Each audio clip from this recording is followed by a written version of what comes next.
ಹಿರಣ್ಯಕೇಶಿ ನದಿಯಲ್ಲಿ ಹೃದಯ ವಿದ್ರಾವಕ ದುರಂತ. ಮಗನನ್ನು ಉಳಿಸಲು ಹೋದ ತಾಯಿ ಬಲಿ, ಮಗನಿಗಾಗಿ ಶೋಧ ಮುಂದುವರಿಕೆ. ಹಾಯ್ ಹಲೋ ನಮಸ್ಕಾರ, ಸುಪ್ರೀಂ ಟಿವಿಗೆ ಸ್ವಾಗತ. ಹುಕ್ಕೇರಿ ತಾಲೂಕಿನ ಸಂಕೇಶ್ವರ ಪಟ್ಟಣದ ಹಿರಣ್ಯಕೇಶಿ ನದಿಯಲ್ಲಿ ಮನಕಲುಕುವ ದುರಂತ ಸಂಭವಿಸಿದೆ.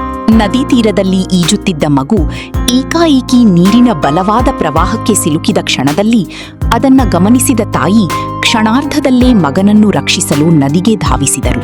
ಆದರೆ ದುರ್ಭಾಗ್ಯವಶಾತ್ ಈ ಸಾಹಸ ಜೀವದ ಬೆಲೆಗಿದ್ದೀರಿ. ಘಟನೆಯ ಮಾಹಿತಿ ತಿಳಿದ ತಕ್ಷಣ ಅಗ್ನಿಶಾಮಕ ದಳದ ಸಿಬ್ಬಂದಿ ಹಾಗೂ ಸ್ಥಳೀಯರು ಸ್ಥಳಕ್ಕೆ ಧಾವಿಸಿ ಶೋಧ ಕಾರ್ಯ ಆರಂಭಿಸಿದರು. ತೀವ್ರ ಹುಡುಕಾಟದ ಬಳಿಕ ತಾಯಿಯ ಮೃತದೇಹ ಪತ್ತೆಯಾಗಿದ್ದು, ಮಗನಿಗಾಗಿ ಶೋಧ ಕಾರ್ಯ ಇನ್ನೂ ಮುಂದುವರಿದಿದೆ. ಸ್ಥಳೀಯರ ಕಣ್ಣೀರಲ್ಲಿ ಈ ದುರಂತದ ನೋವು ಸ್ಪಷ್ಟವಾಗಿ ಗೋಚರಿಸುತ್ತಿದೆ.